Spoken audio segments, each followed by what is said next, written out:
जय श्री कृष्ण प्यारे साथियों, श्रीमद् भगवद गीता अध्याय 14 श्लोक संख्या 2। इदं ज्ञानम् उपाश्रित्य मम साध्यमम् आगतः सर्गेऽपि नोपजायन्ते प्रलये न व्यथन्ति च। भाइयों बहनों, गुण त्रय विभाग योग प्रारंभ हो चुका है। भगवान श्री कृष्ण अर्जुन के माध्यम से पूरी मानव जाति को संदेश देते हैं कि ज्ञान सबसे उत्तम है।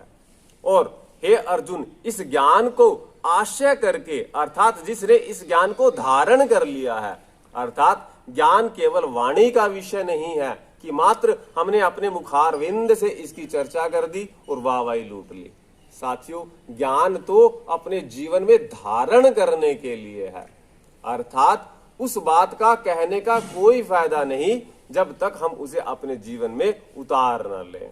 अर्थात मन भर बोलने से अच्छा है तोला भर उसका आचरण कर लिया जाए।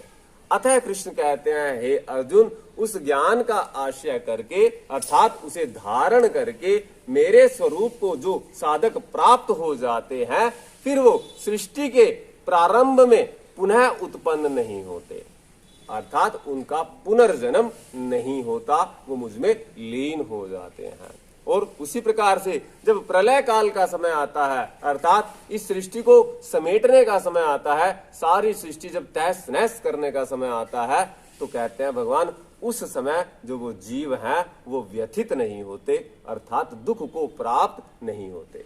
आपने देखा होगा साथियों, जब इस शरीर को छोड़ने का समय आता है तो कुछ साधक ऐसे जाते हैं कि उनके जाने का किसी को पता भी नहीं चलता, ना कोई पीड़ा ना कोई तकलीफ, बस चुपचाप इस शरीर को छोड़ देते हैं। और सुनने वाले बड़ा आश्चर्य मानते हैं कि अभी तो मुझे मिला था थोड़ी देर पहले। और कुछ साधक आपको ऐसे भी दिखाई पड़ते होंगे प्यारे भाई और बहनों, जो बहुत तड़प तड़प के मरते हैं, यानी कि उनके शरीर में अंग रोगी हो जाते हैं, गल जाते हैं, कीड़े तक पड़ जाते हैं। और ऐसे घर के उनके लोग दुआ करते हैं कि हे भगवान, अब इसको उठा ले, इसका दुख अब देखा नहीं जाता।